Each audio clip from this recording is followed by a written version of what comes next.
On the set of Insatiable, with Debby Ryan, Lauren Gussis, we understood the hustle and bustle surrounding the scenes that were being shot and staged that day.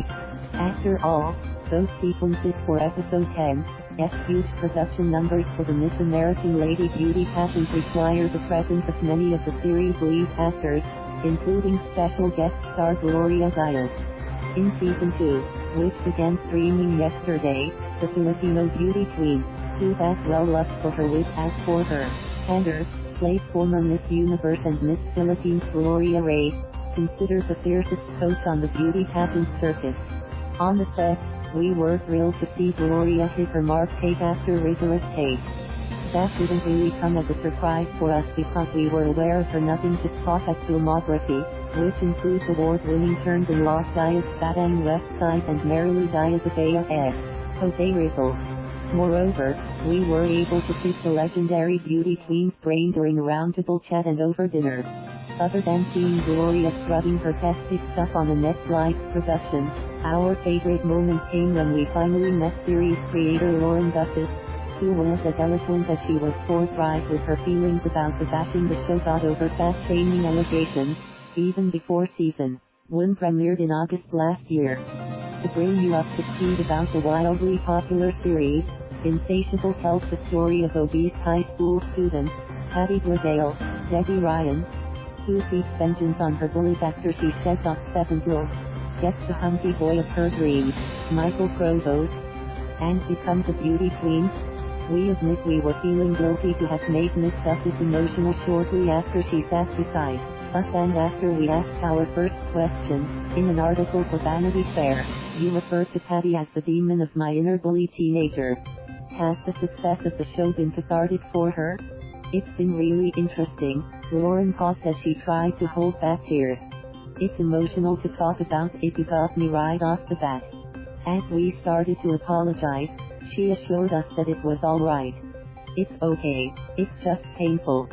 The backlash happened, then it triggered all that stuff, and we were getting bullied in the worst possible way. But here's what happened, the show came out, and the fans were so excited and rabid in their defense of us that I wished I had something like it when I was 12, when I was getting bullied.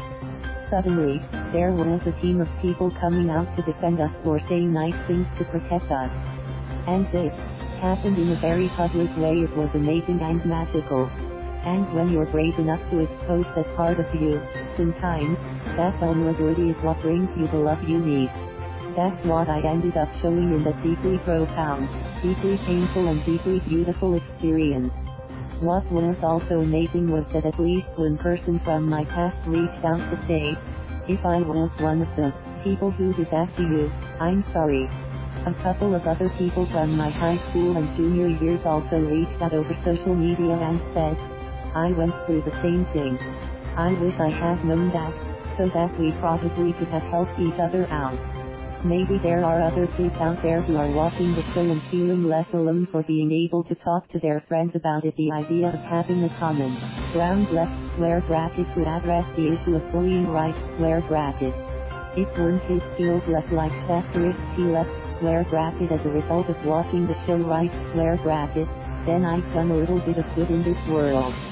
Some people got it, and some people didn't, and that's okay, but what are we doing as artists if we only create art that's meant to please everybody? Then, that's not art. Our run-in with Lauren didn't end there. Weeks later, we were tickled pink to get a card from her, thanking us for meeting her charismatic cast and spending time on the Insatiable set.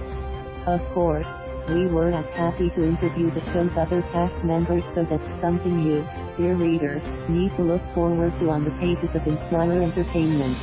At one point, as we waited in the audience area of the auditorium where the pageant was being staged, we saw NSYNC Lance Bass, who plays the pageant host, seated in the next row while waiting for his cue. And then, there's Gloria Diaz. As we headed into the witching hour, the beautiful and articulate Debby Ryan spoke to us in between scenes, each one as exhaustive as the next.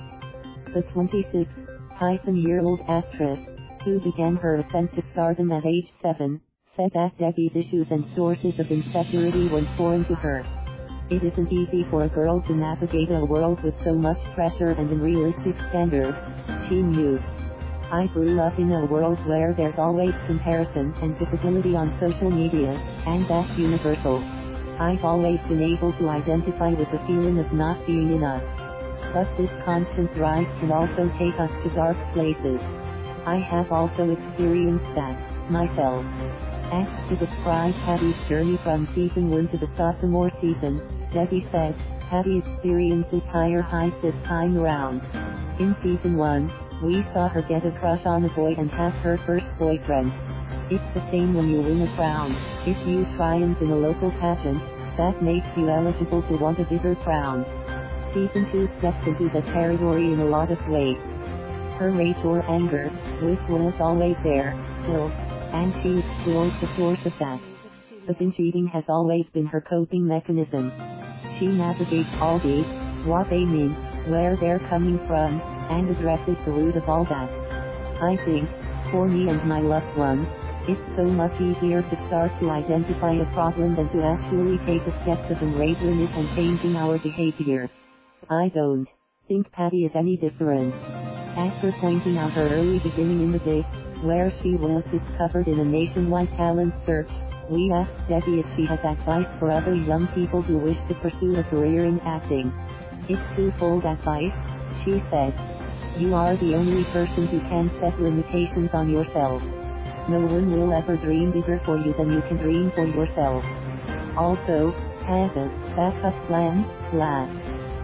Make sure you are a complete and whole person outside of whatever your dream is. For me, what makes me able to be an actor is that I have a series of experiences that I'm able to draw from in my field. Set very high standards for yourself and know what you deserve. Then, have really low expectations, Lav. And be delighted if anything hits your mark. Thank you for watching. Please subscribe.